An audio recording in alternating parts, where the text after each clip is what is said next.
And we're back for another broadcast and practicing faith after reading the playbook, the field and post. The bigger story is about the prayer huddles. Now, this goes back to when I was a kid. I was, you know, I had a lot of brothers, and a lot of young men learned a lot of their disciplines because of athletics. And being as a COVID-19 has been teaching us a lot of discipline. It's lots of work to get a post up that I think is fitting for this time.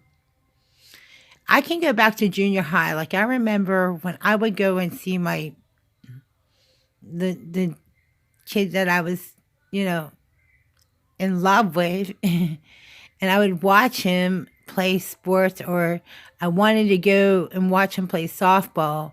And a lot of people want so many different things for their boyfriends. And girls, this is for us. The bigger story today is what goes on in those prayer huddles and how young men do get disciplined and corrected. Like, no one wants to ever see anyone unfairly criticized, especially if this has been like one of the longer problems in that football community.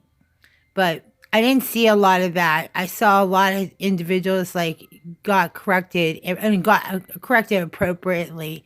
Like I went to the guidance counselor. That's how I ended up getting corrected. So now that I'm 49 years old, though, I see one of the things about practicing faith is you really won't know what faith is. You could read the playbook and the rest is all action steps. And I'm borrowing this from my brother, who is a football coach and also a youth pastor. And the bigger story is about what goes on in the prayer huddles. And, you know, there's a really great story about the Pittsburgh Steelers and how Tunch Ilkin and how many players really do participate in prayer huddles. And you can also see Coach Dave TV. I also have some friends that play also for baseball.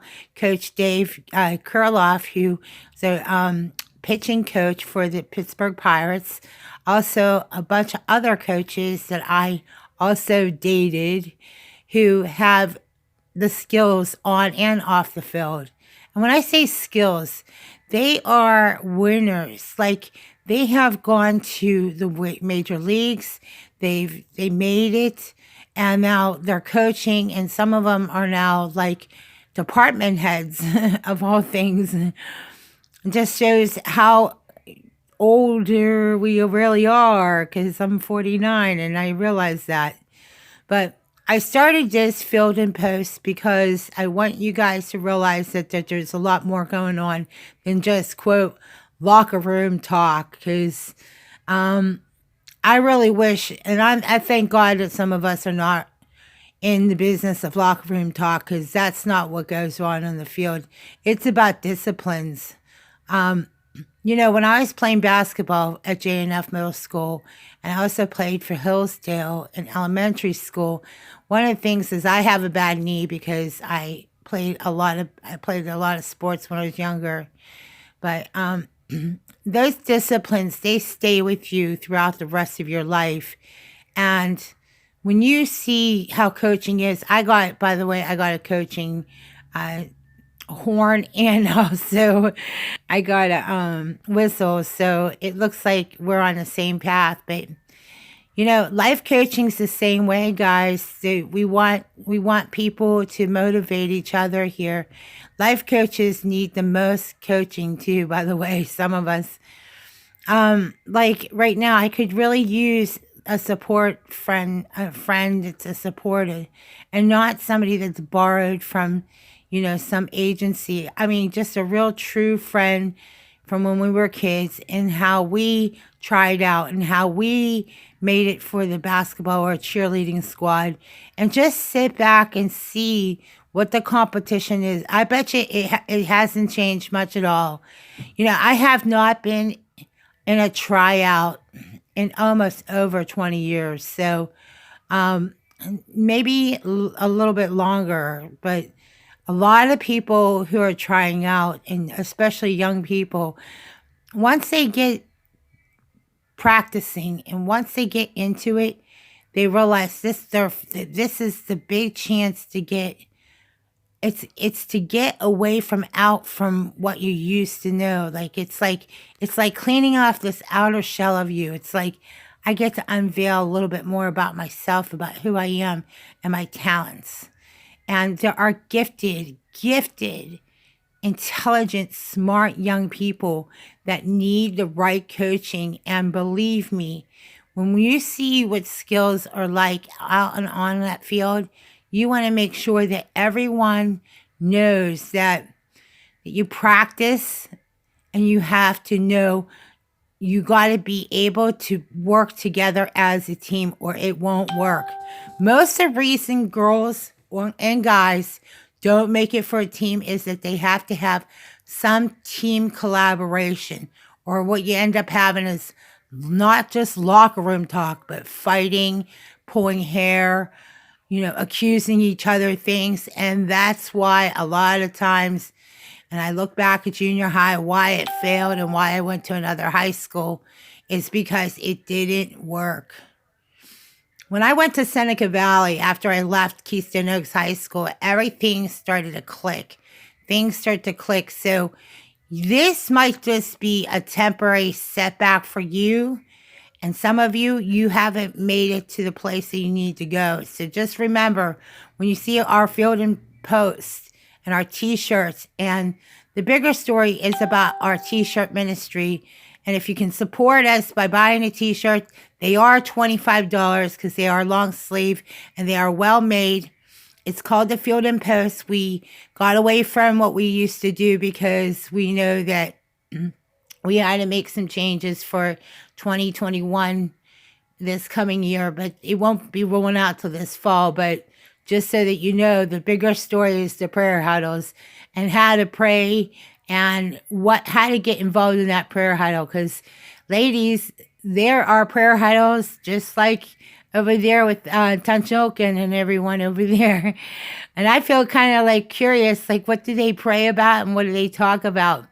But just like the Million Man March, I think it's a very, very neat story about something that's emerging on the football field.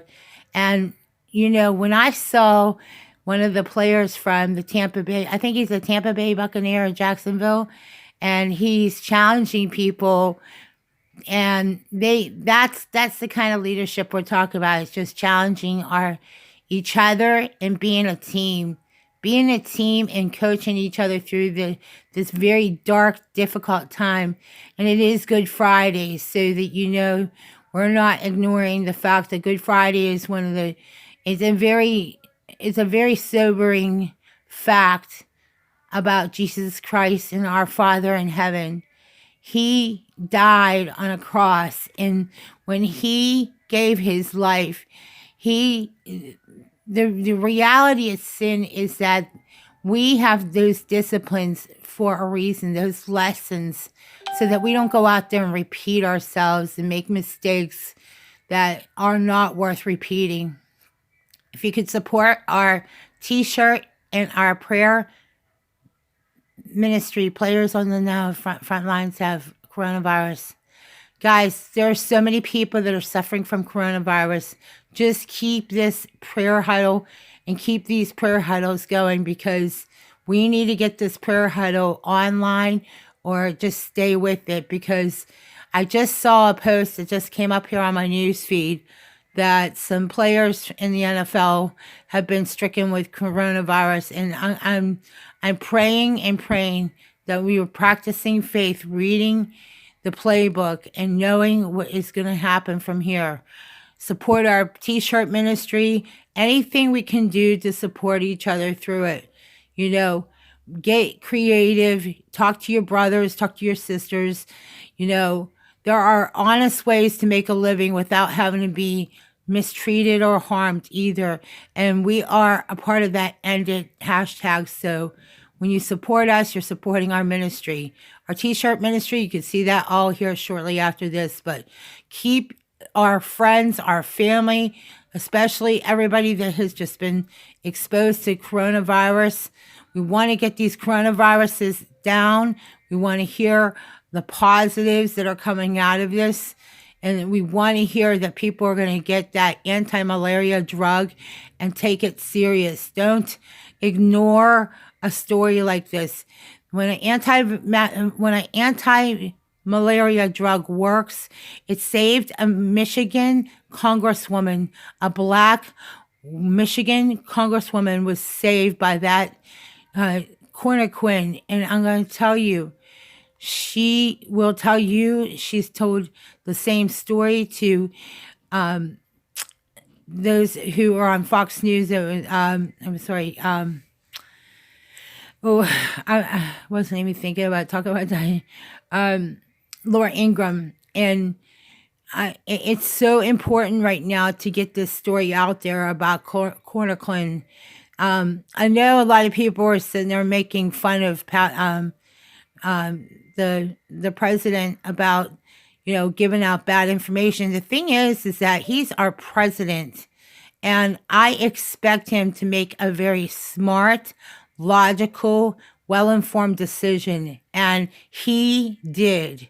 So for those who are making comments, you better check your content and your substance to some of the things that you're saying, because it better have some facts to it, because it's a fact that that young woman in Michigan was saved, and she said thank you to President Trump for saving her life. And she's a Democrat. So let's get these prayer huddles and get back to what we do. Support our t-shirt ministry. Keep us in your prayers. Keep our friends, our family, especially those who've just been exposed to coronavirus. We've got to keep this post going.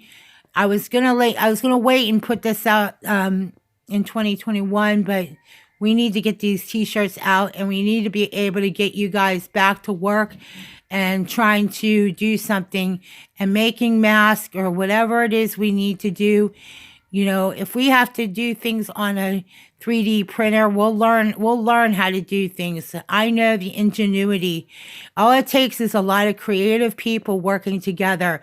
And the big story here is our prayer huddles. So stay with it. Don't give up before the miracle. God bless you guys, especially on this Good Friday as we are entering this Passover and Easter holiday. Especially Passover. May the good Lord bless us and keep us. Jesus is risen. Amen. Jesus is risen. The miracle of Jesus, the story of Jesus. We have not even touched the story of Jesus yet. Jesus, when he was hanging at the cross and he was looking down at all the things that were going on, and God had to have, there's so many things we got to seek God for. We got to seek God. Our t-shirt ministry helps support us while we're out of work, and some of us who are trying to keep a blog together, but there's a bunch of other reasons. But when you support our t-shirt ministry, you support us to stay in business and to keep working. And it's about the values of America. We don't want to lean on anyone. We want to be self-sufficient.